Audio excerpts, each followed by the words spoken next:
Following my video on how to ride like a pro, many people have been asking what is short shifting, so I thought I'll give you a few explanations. Now Wikipedia says short shifting is a driving technique in which the gear is changed up before the acceleration optimized RPM shift point.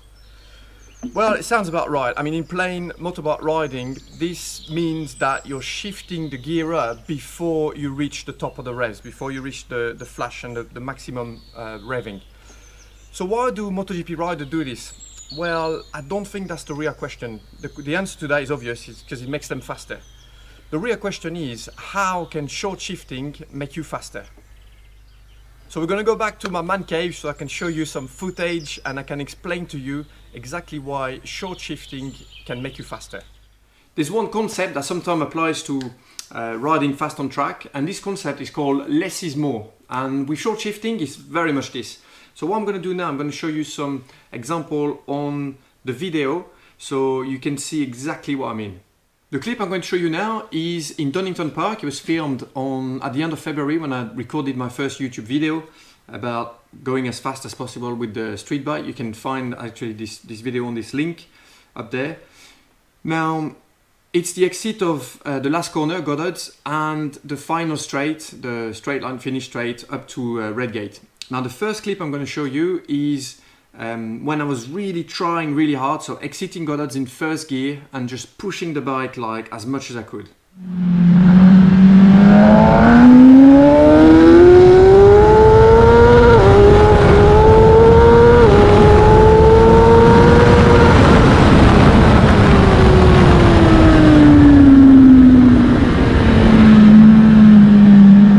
As you can hear, I'm exiting the last corner in first gear and really trying really hard.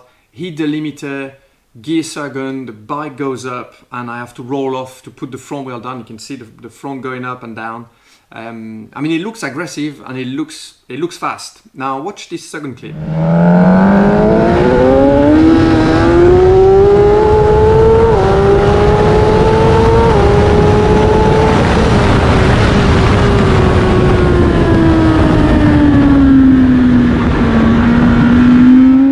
So in this second clip, I am actually exiting the last corner in second, so a lot smoother, and I'm also short shifting by about 500 revs.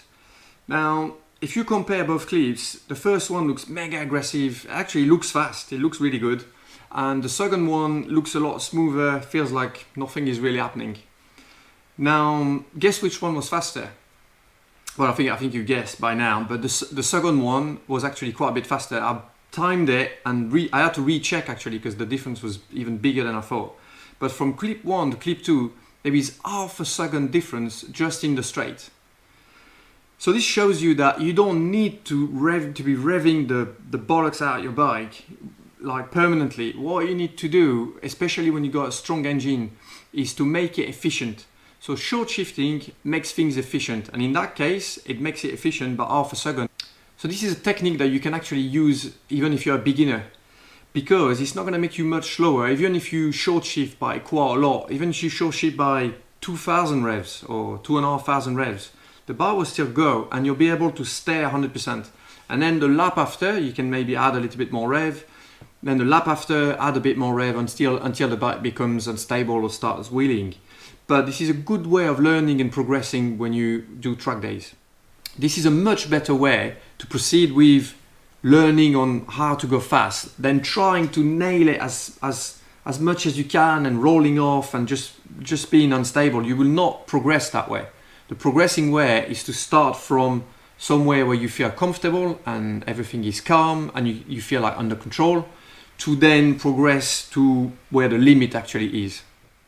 Another place really important in Donington Park where short shifting helps keeping 100% throttle and putting the power down is the exit of the 4GSs.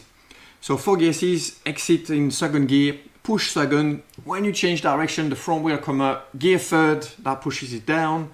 And then as you go over the crest, gear fourth to keep the front wheel down. And you will see on that video that I short shift there, especially the fourth gear, to keep 100% throttle and keep the front wheel down.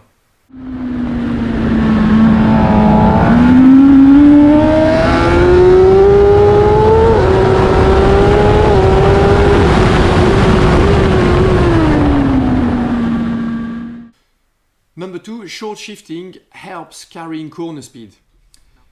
Now this one is quite interesting. I actually first really realized what was happening, but it was back in 2007 when I was looking at, came to Donington to race, and I was looking at Valentino's data, and at the time we were riding for the same brand. And on the exit of turn 1, Red Gate, he was doing something that I'd never seen before. So he was pushing, Red Gate is very much of a V-shaped corner, so go in hard, late apex, pick up and drive very hard in second gear.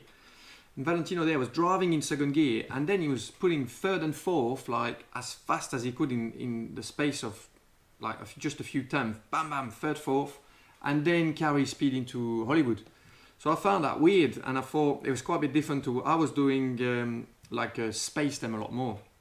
So anyway, the next session I tried to do the same, and it was like unbelievable. Basically by short shifting there, you go from, it's like Jekyll and Hyde. You go from driving really hard, the rear spinning, to a phase where you stop the spinning immediately and you immediately settle the bike to go down Hollywood and Craners, but Hollywood first, which is a corner speed corner.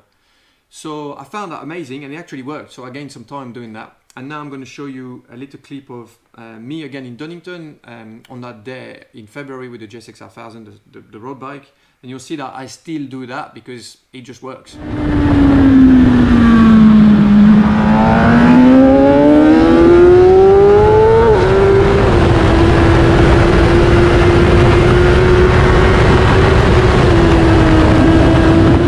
So you see Red Gate, drive hard in second, 2 gears, bam bam short shift, and then carry the speed down Hollywood. Looks really easy and actually feels really nice doing it. And this is the correct way of transitioning from that V-shaped corner for Red Gate onto Hollywood, which is very much of a corner speed. Rear wheel spin, and you could very easily hindsight there actually. So by short shifting there, you're gonna settle the bike. You're gonna make your life a lot easier. You're gonna make your tire wear better, and you're gonna reduce your risk of crashing. So I'm gonna show you a video now so it all makes sense straight away. Before watching the video, watch out for the really quick short shift as soon as passing the apex. So pass the apex, get on throttle in second, and then almost immediately third gear. And this will allow me to drive in third gear onto a lower part of the revs and use the strength and the torque of the engine to get a really, really good and clean exit.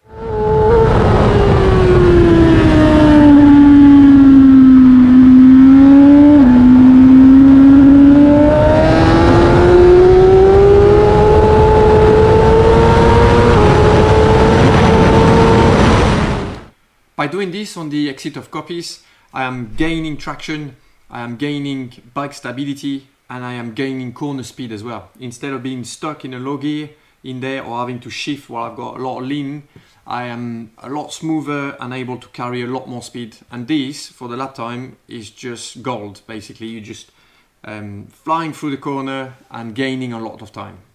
I hope everybody understands a little bit more what short shifting can bring, and hopefully we can soon get practicing on track. If you think these techniques are reserved for race riders or really fast track day riders, you'd be wrong. Short shifting can help tremendously with your riding, especially if you're a beginner. It can help you to manage the power in the straights, and it's a great way to learn step by step to increase the rev, for example, using the power in the straights.